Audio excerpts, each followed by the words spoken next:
16 ఏళ్లుగా తన ఆధీనంలో ఉన్న భూమిని ఇప్పుడు తనది కాదంటూ రెవెన్యూ అధికారులు ఇబ్బందులకు గురిచేస్తున్నారని పులివెందులకు చెందిన రైతు రమణారెడ్డి ఆరోపించారు. ఈ విషయమై పులివెందుల వైఎస్ఆర్ ప్రెస్ క్లబ్లో భారతీయ కిసాన్ సంఘ నాయకులతో కలిసి ఆయన మీడియా సమావేశం నిర్వహించారు. 2009లో కె వెలమవారిపల్లె రెవెన్యూ పరిధిలోని 2 ఎకరాల 96 సెంట్ల భూమిని చట్టబద్ధంగా కొనుగోలు చేసి అప్పటి నుంచి సాగు చేస్తున్నట్లు రమణారెడ్డి వెల్లడించారు. అదే భూమిని ఆధారంగా చేసుకుని బ్యాంకుల నుంచి రుణాలు కూడా పొందినట్లు చెప్పారు. అయితే ఇటీవల తనకు భూమి విక్రయించిన వ్యక్తి అదే భూమిని మరోసారి ఇతరుల పేర్లతో రిజిస్ట్రేషన్ చేశాడని ఆరోపించారు. ఈ విషయాన్ని రెవెన్యూ అధికారుల దృష్టికి తీసుకువెళ్లి అన్ని ఆధారాలు సమర్పించినప్పటికీ తనకు న్యాయం జరగలేదని ఆవేదన వ్యక్తం చేశారు. ఫిర్యాదు చేసిన కారణంగా తనపై దాడి కూడా జరిగినట్లు తెలిపారు. బాధిత రైతు వద్ద అన్ని ఆధారాలు ఉన్నప్పటికీ రెవెన్యూ అధికారులు స్పందించడం లేదని భారతీయ కిసాన్ సంఘ నాయకులు ఆరోపించారు. రైతుకు న్యాయం జరిగే వరకు తమ పోరాటం కొనసాగిస్తామని స్పష్టం చేశారు.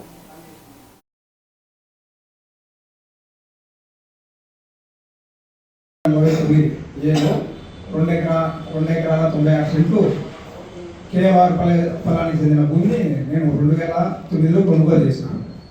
నాకు అమ్మిన అతను 2004లో రిజిస్ట్రేషన్, నాకు అమ్మిన అతనికి రిజిస్ట్రేషన్ అయింది. ఆ రిజిస్ట్రేషన్ అతని లోన్లు అన్నీ పర్ఫెక్ట్గా ఉన్నాయని చూసిన తర్వాతనే నేను కొనుగోలు చేసినాను.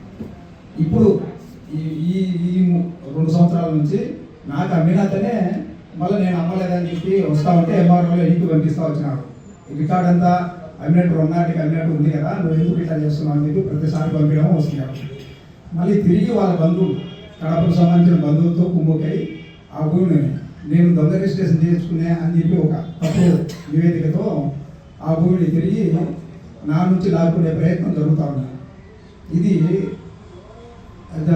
మన గౌరవ ఆర్డీఓ గారి దగ్గర నుంచి కలెక్టర్ జాయింట్ కలెక్టర్ వారి దగ్గరికి వెళ్ళింది. అక్కడ ఇంకా విచారణలో ఉన్నట్లే మొత్తం మా పేరుతో ఉండేటివన్నీ మొత్తం తీసేసి ఆన్లైన్లో వేరే వాళ్ళ పేరు ఎక్కడము, మళ్ళీ వెంటనే రిజిస్ట్రేషన్ జరగడము, ఇంకా పెండింగ్లో ఉండేట్లే. దాన్ని మేము కంటెంట్ వేసినాము, జాయింట్ కలెక్టర్ దగ్గర కంటెంట్ వేసినాము లాయర్ ద్వారా. ఆడ విచారణకు రాలేదు. ఈ లోపల మొత్తం మార్చేసినాం, మొత్తం ఆన్లైన్లో మా పేరు మార్చేసి అప్పుడే రిజిస్టర్లు తగ్గ జరిగిపోతున్నాయి. మేము కలెక్టర్ గారిని ఈ విషయమే అడిగినాం, సార్ ఇట్లా చేస్తున్నారు. ఎంఆర్ గారు గతంలో ఊరికి మాకు నోటీసులు ఇస్తానే వెంటనే వచ్చి మాదే భూమి అని చెప్పి వాళ్ళు మా మీద దాడి చేసినారు. అప్పుడు కేసు తీసుకోలేదు. అంటే ఎంత పవర్ఫుల్గా జరుగుతుందో చూడండి. కింద కేసు కూడా తీసుకోకుండా చేసినారు, మా మీద దాడి చేసింది తీసుకోకుండా చేసినారు. ఇప్పుడు మళ్ళీ మీరు ఈ విధంగా ఆన్లైన్లో ఎక్కిస్తే ఇంకా గొడవలు ఎక్కువైతాయి కదా, కాబట్టి దీన్ని వెంటనే ఆపాలని చెప్పి కలెక్టర్ గారిని కోరినారు.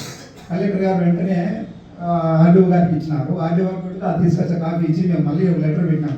సార్ ఇంతకుముందు ఈ విధంగా జరిగింది కదా, మళ్ళీ మీరు ఈ విధంగా ఆన్లైన్లో మారిస్తే నాకు జరగకముందే విచారణ జరగలేదు, ఎందుకంటే జాయింట్ కలెక్టర్ దగ్గర జరగాల, ఆ నుంచి మళ్ళీ సీసీఏలో జరగాల, చీఫ్ సెక్రటరీ దగ్గర జరగాల, ల్యాండ్ అండ్ రెవెన్యూ వాళ్ళ దగ్గర.